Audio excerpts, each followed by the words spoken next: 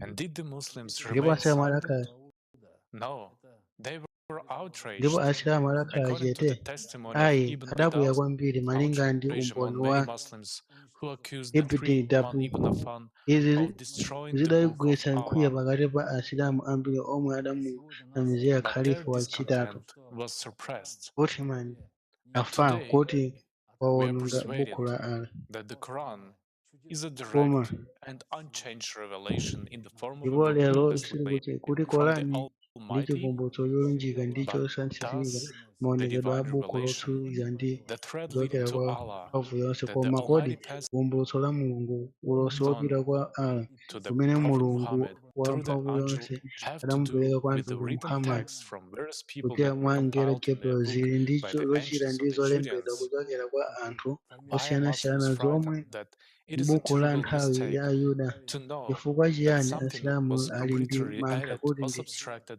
or kulakwitsa kwakukulu when it was kudziwa formed, kuti china something chake that desperately chinawonjezedwa kapena needed by someone. kuchotsedwa The kapena Quran was kusintha mu altered Qur'ani already pamene when it was written. padapangidwa These chinthu are the chomwe facts that are sichikufunika kwambiri ndi obvious. And when the right version was produced and they fixed in our minds of immutability of the Quran, punishment for allowing this word. idasinthika kapena Brothers and sisters, praise be Allah, the Lord of the worlds, who has arranged all creation in the best possible way. He has commanded to ponder over God's creations in order to guide them on their way to the knowledge of the might of the Almighty Creator and to comprehend His great qualities. The Lord sent down the Quran to His messenger, peace and blessings of Allah be upon him, that he could explain it to people and they could contemplate on its ayat. There is nothing above the guidance of the Almighty. The Sunnah of the Prophet Muhammad sallallahu alaihi wasallam. So why do we follow the infidels and support their beliefs? The myth of the Quran's immutability is completely analogous to the story of the formation of Torah, the main holy book of Judaism. It is also written in the Torah that the Torah will never be changed, and that it is impossible to change the word, the law, even for the wisest man in the world. In one chapter of the Pentateuch, Moshe speaks at the word of the Almighty. Do not add to the word, nor diminish from it, to observe the commandments to the Lord of the Lord your God, which I command to you. You may also look at the Torah Testament itself as to how this law was given. The first tablets were inscribed with the finger of God. Exodus 31:18. Moses broke them in anger when he saw the idolatry of the Judeans. But when Moses went up to the mountains the second time, the second tablets were written by himself. Exodus 34:28. Tablets no longer contained the Ten Commandments, but brief decrees regarding blood sacrifices. This is confirmed by Moses' further explanation of what Yahweh commanded when the prophet spoke immediately after coming down from the mountain with the second tablets. To this day, the question remains open for the Israelites. What was the law Moses gave to the Judeans? How consistent was it with the Judeans now Moses? Dear Muslims, manuscripts of sacred texts form on bones, on leather, on tablets, or on papyri, like you and me, the prophets, peace be upon them, never left any of the revelations written with their own hands. All the records of the words of the Almighty prophets are the work of human beings. And thanks to these records, we can be trained to behave the way Umar's followers want us to behave, to abide by religious laws that the polytheists to turn believers against one another, anyone they like, that to stand up for these traditions of supposedly Muslims, but in reality, the traditions of polytheists can only the followers of Shaitan, but not the followers of the Prophet of Allah be upon him. This can only be done by the slaves of Shaitan in the power over the minds of the Ummah, over the minds of to maintain the power of Shaitan over the Ummah of the Prophet Muhammad, peace and blessings of Allah be upon him. Dear brothers and sisters, in order to distinguish truth from falsehood, we should remember the core values of Islam. The revelation was sent down to bring up high morals. We are a community sent for the good of mankind. Islam is a religion of love, kindness, and prudence, as well as awareness of the Creator's mercy and compassion. Blind trust is not a sign of firm faith and deep depth of devotion. Most often, it is a sign of naivety and ignorance of the basic values of Islam.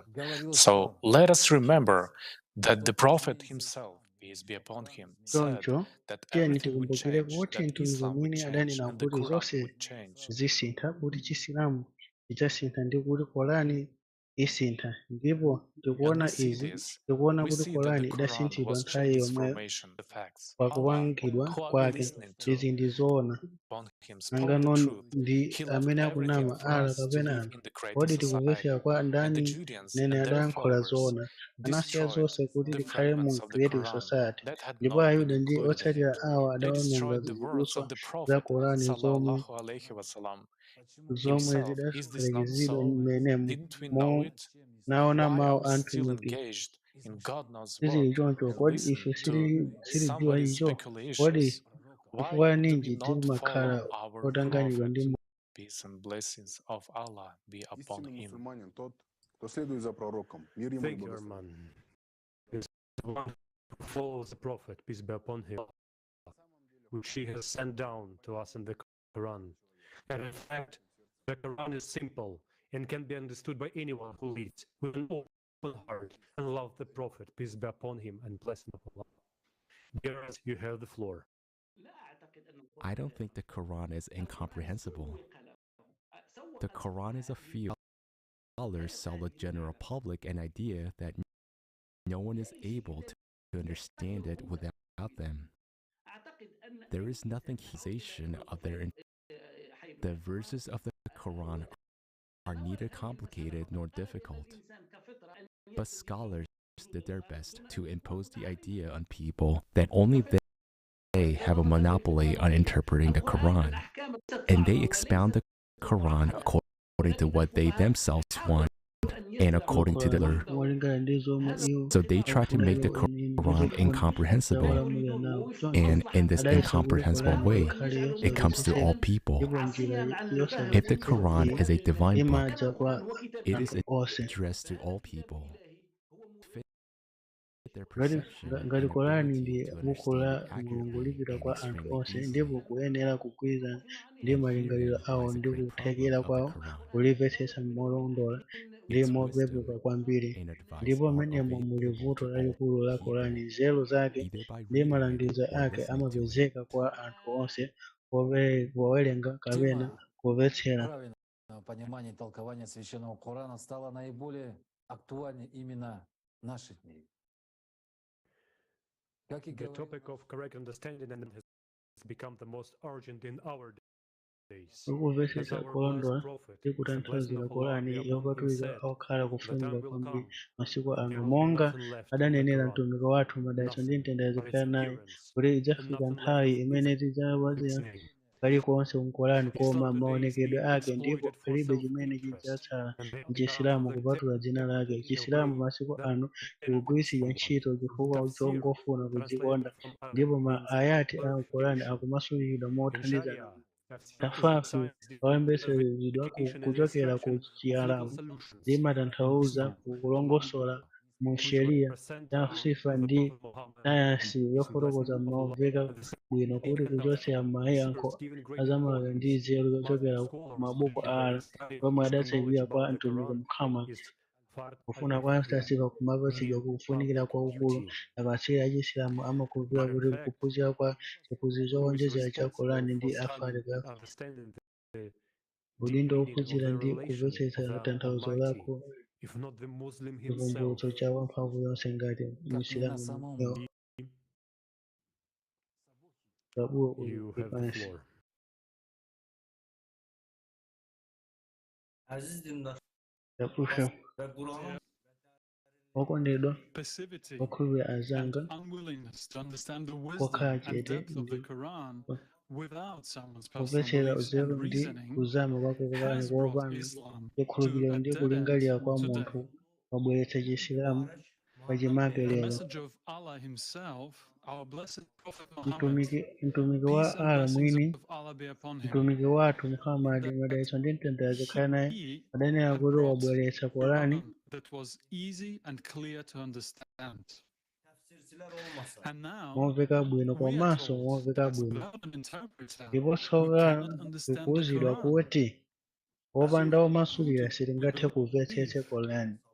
The Prophet, Kodi peace ife and blessings of Allah be timakhulupirira upon ndani? him, Mtumiki kapena or the anthu people amene who stand between ama us pakati and the pathu ndi Prophet, mtumiki? peace and blessings of Allah be upon him, and tell us Kutiwuza kuti that we will sitingathe not kumvetsa Qur'ani, iwo akuyenera kutimasulira they ife monga have to momwe interpret it for us as ankachitira mu nthawi Umar yakale. did in his time.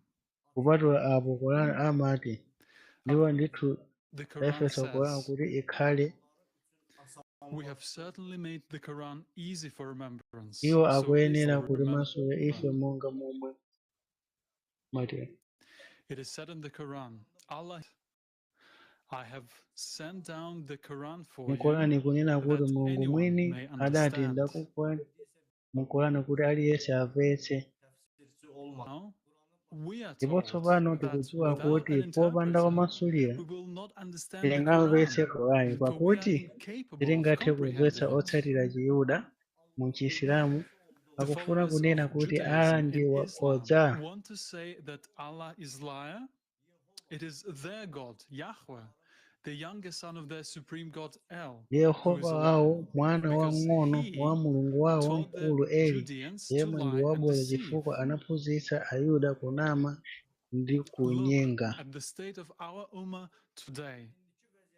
Taonani momwe sade bir umma Müslüman eğer wathu The uli average lero Muslim, if he's not a tamuwamba theologian, ngati has sali no katswiri right to wa za understand the umulungu ayahs alibe of the Quran ufulu on his own.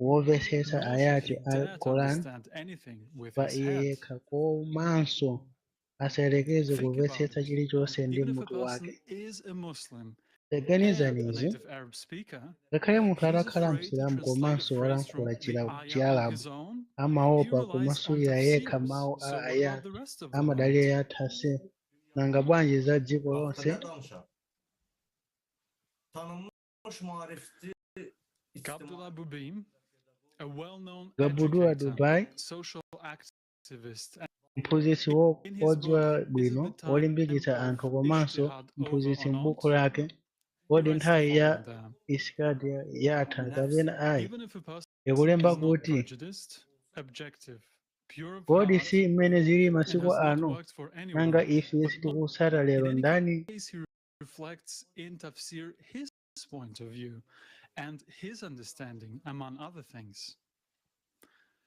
And the worst crime is when everything is written, let's say in an ordered form with a sonra then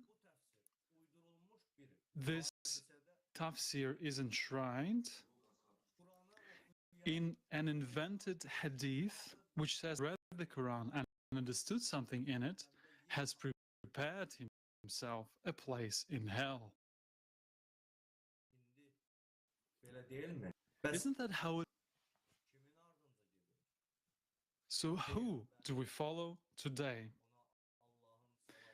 The Prophet, peace and blessings of Allah be upon him, or man who interprets the Quran in his own understanding and says that you can't understand the Quran yourself, don't even attempt it. That's a sin.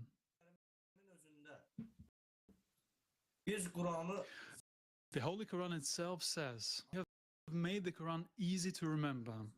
But what is happening nowadays? Wala patu kunena kuti kufatsa kwanu kuti tikumbukire koma kodi chikuchitika ndi chiyani masiku ano. Lero tili ndi matanthauzo ambiri ndi omasulira mawu a mtumiki madalitso ndi mtendere zikhale naye.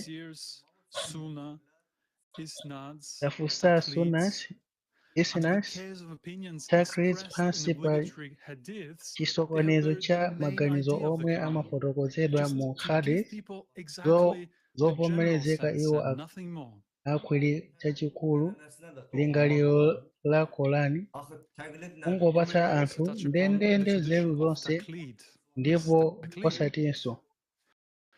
Taqlid is an imitation, tradition, guidance of the opinion of another, as a rule the opinion of a theologian, and his decision in any theological and legal issue, into the evidence base and argumentation of this opinion and decision.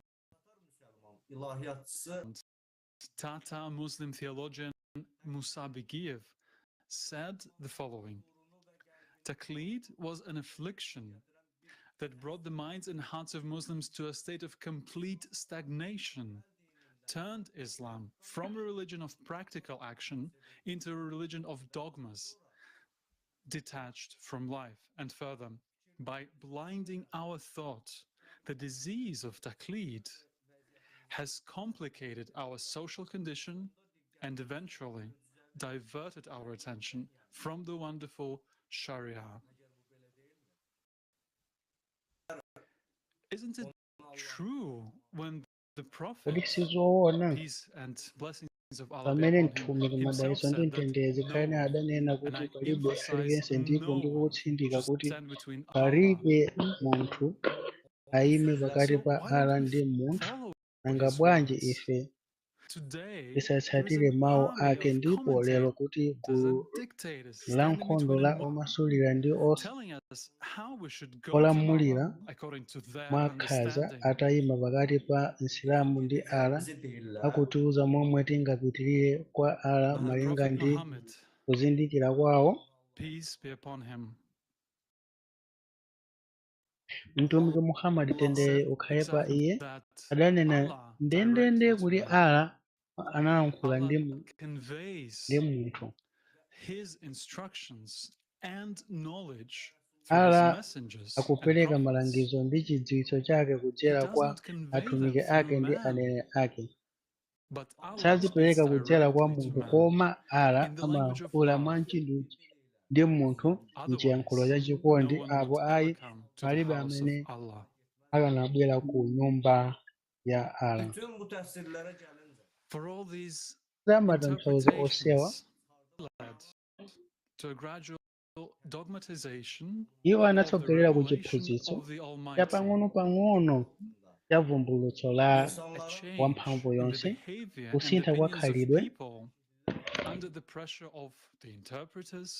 ndi malangizo a anthu mokakamizidwa ndi omasulira, m'malo mwa maganizo athu kulingalira zomwe takumana nazo ndi kulumikizana kwa chindunji ndi Allah. Tili ndi matasifa omwe adalembedwa atachoka mtumiki madalitso ndi mtendere zikhale naye.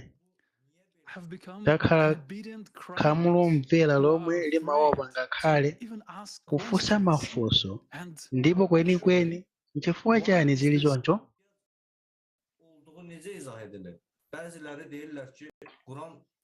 What explains this need for interpretation?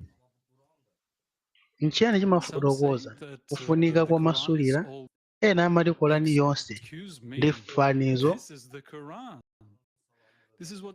Pepani iyi ndi Qur'ani, ndi zimene Allah mwini kudzera mwa mngelo Gabriel adazifikitsa kwa mtumiki Muhammad mtendere ndi mtendere zikhale naye. Ichi ndi choonadi chomwe chidzaza pa dziko lino lapansi kudzakonza zokhola zomwe anthu amazipanga za ziphunzitso za mtumiki Isa, ndipo idaperekedwa kwa munthu manenero omveka ndi omveka koma and comprehensible language to man. chinachitika nchiyani? But what was done? Someone Munthu wina decided that the word anaganiza of God kuti needed mawu to a be Mulungu explained and ayenera commented upon. kufotokozedwa For what purpose? ndi kuperekedwa The answer ndemanga. lies in the Chifukwa surface. chiyani? To Yankho create lagona a pamwamba, clan of priests. kulenga funso la So they ansembe. had the right to interpret the word of Allah himself. Anthu amene distorted the truth, and ankaganiza the kuti lies ali they ndi introduced ufulu womasulira have mawu a separated Allah us from mwini Allah. wake Don't you see it apotoza choonadi yourselves? ndipo Think about makhoza it. omwe amayambitsanso alikanitsa ndi Allah. Think about it. It's so Tangoganizani. convenient for them to impose idea or Kodi rule on simukuziwa? people and turn the Taganizani ummah izi. wherever they Kwa want. iwo kuyika malingaliro opotoka Isn't kapena that what lamulo we're la observing anthu now? ndi kutembenuza umma kulikonse kumene afuna. Kodi izi si zimene Disputes going on tikuyang'ana about panopa? tafsirs. Pali There are mikangano yambiri different yokhudzana ndi trends and thasifa. schools, but Pali behind all machitidwe ndi that, we're missing masukulu the main osiyanasiyana, koma kuseri kwa zonsezi tikusowa anthu chinthu chachikulu. Islam. By clinging Taiwala to kuti chisilamu ndi letters and other chiyani? people's opinions, we have become disconnected. Mwa The Prophet, kumatira peace kwa and blessings of Allah makalata be ndi upon him, maganizo a was anthu supposed ena to unite all tasiyanitsidwa, mankind. ngakhale mtumiki madalitso ndi mtendere Could zikhale just naye look at the adabweretsa world choonadi today. chomwe The chimayenera Ummah, kugwirizanitsa are we anthu united onse. with Koma one yang'anani truth dziko lonse today? masiku ano. Umma kodi ife tikugwirizana Let's be ndi choonadi honest. chimodzi lero? I don't Tinene understand zoona. why people who call Chindikupetsa kuti themselves chifukwa chiyani Muslims anthu amene amadziwitcha believe kuti ndi people like Asilamu them amakhulupirira more anthu than the onga iwo Prophet. kuposa mtumiki. Peace and blessings of Allah be upon him. Why do what they are told to do by people who Nchifukwa are chiyani often governed amachita by zimene Iblis rather than a good motive? zimene akudziwa kuti achite ndi anthu amene They nthawi were doing zambiri what the amalamulidwa ndi Prophet, Iblis peace and m'malo blessings mokhala of ndi Allah be zolinga upon him, zabwino. bequeathed. Bwanji sakuchita zomwe mtumiki How adawalonjeza? could this Kodi zimenezi happen? zingatheke bwanji? Amel etmirlər. Axı Mneneri Prophet Isa komanso His mtumiki son, Muhammad, peace be upon him, as well as madalitso ndi Prophet mtendere zikhale Muhammad, naye, adati, peace and blessing him, said, Follow me. Follow me, nditsateni and ine, you will gain life. nditsateni ine, Follow ndipo men, mudzapeza moyo. and you will stay with them. Tsatirani amuna ndipo And who have mudzakhala we, nawo. people, followed? Ndipo kodi ife anthu tatsatira ndani? You and I Inu ndine are tikukhala living mu in the nthawi end times, yotsiriza, and now the choice is up to each of us. All the lies ndipo that tsopano begin to kusankha act kuli as our kwa beloved aliyense wa prophet, ife. peace and Titha blessings of kusiya Allah be mabodza upon onse him, ndi used to kuyamba act. kuchita monga momwe Today, mtumiki wathu it is up to okondedwa ndalitso ndi everyone mtendere zikhale to naye continue ankachitira. to Lero lie zili kwa and aliyense blindly believe the kupitiriza kunama interpreters ndi who kukhulupirira lead us to hell. kwa khungu We omasulira will amene recover the truth amatitsogolera ku that was brought Gehena, here by the kapena most worthy of men, Prophet tidzachipezanso Muhammad, choonadi chimene peace and blessings chidabwera of Allah be kuno upon ndi him, munthu oyenera through kwambiri Gabriel kwa from anthu, Allah mtumiki himself. Muhammad, kudzera mwa Gabriel The kuchokera kwa Allah truth that can mwini, unite all Muslims, choonadi chomwe chingagwirizanitse that Asilamu then, onse. as one ummah, we will be Kenako able pamodzi ngati to build umma that society which our beloved umodzi tidzatha kumanga gulu lomwe mtumiki wathu peace in him okondedwa tendere ndi ndalitso zikhale naye Thank you, Sapuhi, for adalilota. revealing the truth. Indeed, now everything depends on the personal choice of each Muslim, on each person. Here is another excerpt of the interview with Aidar Khairuddinov, candidate of philosophical expert in Islam.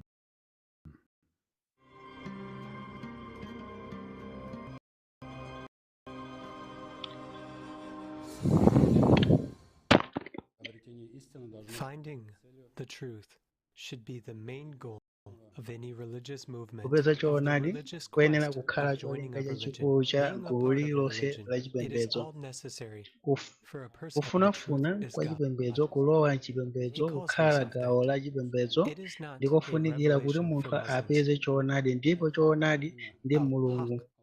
Iye is the name of amadzitcha Allah, yekha one of the names, zimenezo. which means truth. Ndi Here's chivumbulutso the kwa translation Asilamu, of the Al-Haq ndi dzina la Allah limodzi kwa mayina akutanthauza choonadi.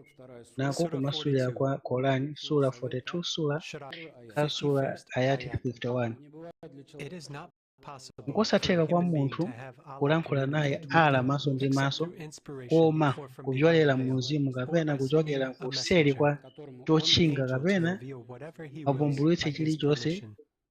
chimene This is the wafuna meaning kwa chilolezo chake. in the original text of the Quran. In Izi the phrase, kutanthauza it is not kuti possible for a human being, there is used a word bashir. But for ili some ndi reason, tanthauzo mawu oyambira mu Qur'an, the mawu interpreters oti of the Quran have sikutheka kwa twisted this munthu ayah pa mawu oti as if munthu it talks about the way pogwirizira Allah ntchito communicates liwu lakuti basha, koma pa with the chifukwa china prophets and messengers. omasulira Qur'ani ayipotoza wanted aya to tell us how he iyi communicates ngati with ikunena messengers, za wouldn't momwe have used ala the word amalankhula bashar. Instead, he would have used ndi the word aneneri ndi rasul or atumiki, nabi. koma ala adafuna kuti Where does atiuze this momwe pathological amalumikizana ndi tendency to aneneri come ndi from? atumiki. I don't know, but the ayah says Sanagwiritsa bashar, ntchito meaning liwu a loti human basha being. It m'malo can be both mwake, male and anagwiritsa female. ntchito As a mawu oti species, a human la being zaka as a kapena species. nabi. Kodi Next, three forms of communication between Allah kenako pali it njira is in zinthu the original text, pali njira wahi, zitatu zalankhula pakati which pa can be ala ndi translated munthu, as God's ndi revelation. Or, kuchotsa from behind a mawu veil, the oyamba original pali word liwu is loti majaz. wayi lomwe Or lingatanthauze sending a kuti messenger, angel. In kuvumbulutsa the la original Mulungu, text, there's a word vumbulutso rasul. la Mulungu kapena kuseri kwa chophimba. Mawu Communication ayambira are ndi being hijab listed in that kapena order for a kutumiza reason. The very last one is called a mthenga messenger, ngelo. Mawu oyambira because the pali messenger mawu speaks akuti in an intelligible rasu. language of the people to whom the messenger is sent. He is understood by all. Follows him. This is how the first form of communication between Allah and human beings is realized. Those who have heard what Allah's messenger tells them, those who have believed that he speaks the truth, those people Allah will deal with. Hear the prophet or the messenger turned away from a liar. There's another story with them. Now, we are talking about those who obeyed and heard and followed the messenger.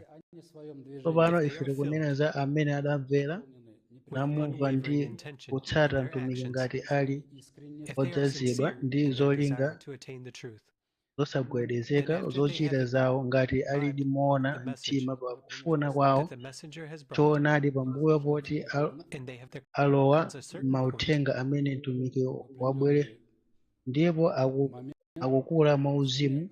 Ifika nthawi pamene Allah wayamba kuyankhula nawo kudzera mu hijabu. Hijabu ndi chophimba chiyenera kumvetsedwa ngati chisoti cha mkazi kapena mtundu wina wa nsalu yotchinga. Ayi, mlingaliro ili hijabu ndi dziko lozungulira ife ndi zochitika zake zonse. Allah akhoza kuyankhula ndi munthu pa mulingo wina wa through some events, through some facts, even maybe words of some song heard from a window of a passing car. Ngakhale mwina kuchokera mu nyimbo, kuchokera pa windo la galimoto yodutsa, kuchokera m'buku, kuchokera ku chilichonse. Ndipo munthu amene wafika pa mulingo wina waukulu wa uzimu amazindikira ndi kuwerenga zizindikiro izi, kutanthauza uthenga wa Allah womwe amatumidwa kwa munthu kudzera mu zochitika za pa dziko lapansi.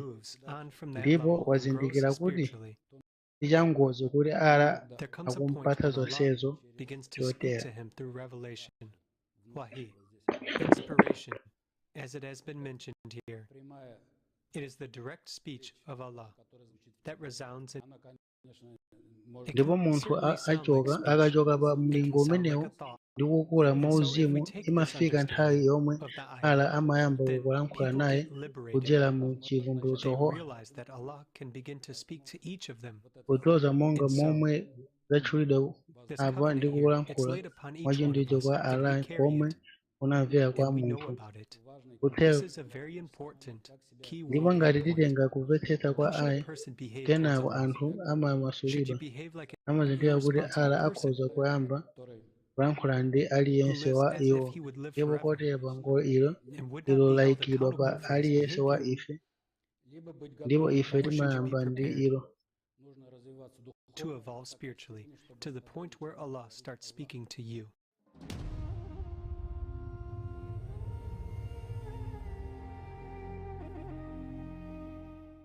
Thank you very much, dear Aidar. The degree of responsibility for one's deeds and actions is the degree of maturity of a person. Are we ready to take responsibility for our lives? Are we ready to take responsibility for the fate of our ummah? Every one of us has to answer this question today. The fate of all mankind depends on it. The Prophet, peace and blessings of Allah be upon him, has given us a clear understanding of what it should be. He spoke the truth and left everything for us to live in a creative society. The Sunnah, this way of life and teachings of the Messenger of Allah, peace and blessings of Allah be upon him, has received its historical prophet, may peace be upon him, did and said whatever he did and said was written down or to his companions. Unfortunately, the history of Islamic ideology, theology, and hadith has not been without controversy and struggle. Nizam will tell us more about this. Dear brothers and sisters, a fight against spreading the hadith, compiled during the lifetime of the Prophet, peace and blessings of Allah be upon him, began immediately after he had left this world. The first Caliph, Abu Bakr, forbade Muslims to convey the hadith on the grounds that it may supposedly cause discord. He said, "You pass on contradictory hadith from the Prophet, and afterwards people will contradict it even more. Do not pass on anything from the Messenger of Allah. Pakali pano ndife taonani zomwe tikuloledwa mmenemu kuti zoleredwa ndi zomwe zalesedwa mmenemu ndi kuti zalethwe, komabe sadalekerere kuletsa kufalitsa hadithi. Abubakar anayamba kuwononga hadithi zomwe anthu adali nazo kale. Zahabu analemba kuti